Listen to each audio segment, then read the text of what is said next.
International. A splendid example of animal and human cooperation is that of the seeing eye dog guiding the blind. With well-meaning friends and relatives trying to take over, blind persons feel partially deprived of their independence.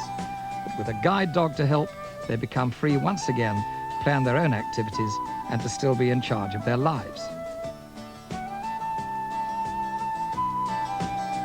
An American psychologist, Dr. Mary Joan Willard, wondered if other animals might not be able to help as well, and whether different animals could help human beings who are handicapped in a different way. So Dr. Willard started training a small capuchin monkey to act as hands for a man who is partially paralyzed. The clever monkey's name is Crystal, and already she's learned many special tasks. For William Powell, who is restricted to a wheelchair, she's become an invaluable help. Crystal rides with him to open doors and switch on lights in response to his voice. She uses her small strength to push the door closed and shows that she can even select a record and put it on the turntable on request. She does the job neatly, not too carefully.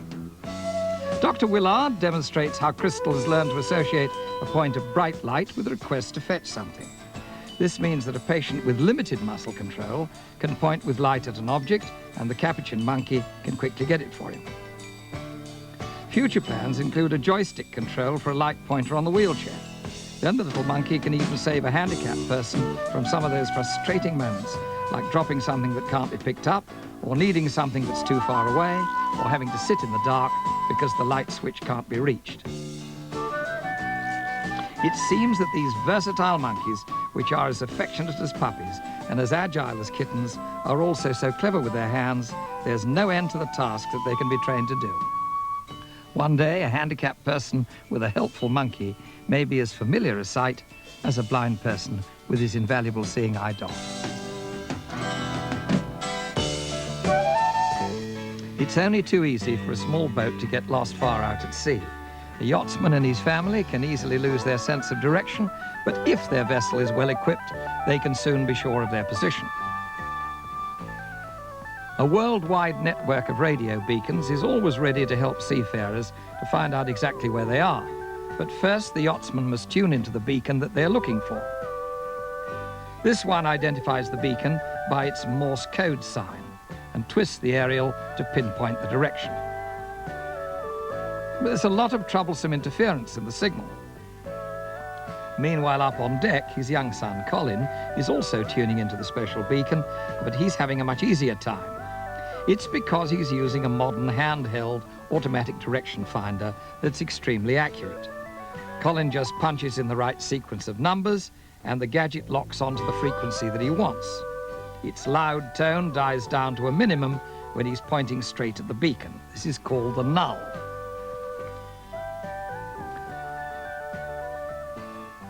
Below decks, his father is still trying to tune in.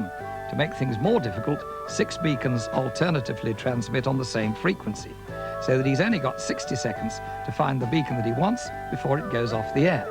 And then he'll have to wait another 5 minutes before trying again. Colin's handheld machine even watches the time. As he punches in the right frequency, it shows him how much time that he has left. And with his new direction finder, 60 seconds is more than enough. Certain of his bearing, Colin locks the built-in compass and writes down the vital information.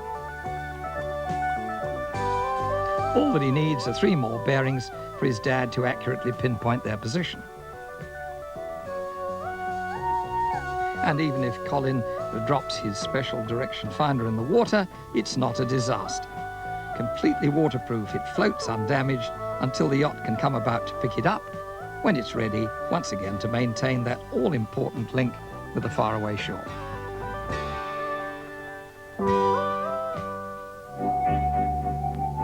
This is the Tralfa robot painter from the De Vilbiss company in Norway, probably the most efficient spray painter working on a production line.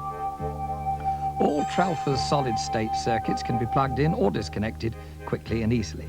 But Tralfa's main feature is its unusual manipulator arm. It can twist and turn in every direction, like a human arm and wrist, aiming the spray at any angle. To guide its hand, Tralfa uses one of two computer brains. One system is designed specifically for spraying a series of identical parts and is programmed by a cassette tape recorder. As each program proceeds, the tape unwinds into a tape storage area, and at the end of the program, it quickly rewinds and is soon ready to repeat the spray pattern as the next item moves into position. The other control system uses a computer memory, so that Tralfa can work with a conveyor line, carrying different parts and moving at different speeds. And if the conveyor belt stops, Tralfa will stop too, so that the paint is never wasted. Tralfa can be taught any specific spraying job. First, a skilled operator installs hand-operated controls on the arm and sets the computer at programming.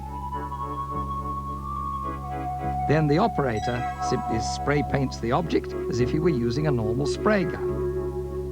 Every movement registers as signals that the computer records and remembers. When the program is complete, he removes the control box, switches the control to repeat, and puts Tralfa on automatic. Tralfa then duplicates every move that the operator has made, spraying with precise strokes. Unlike human painters, Tralfa never has a coffee break, never takes a vacation, and never complains about the smell of the paint. In fact, this new robot painter can work all 3 shifts without a break and end up as fresh as a daisy.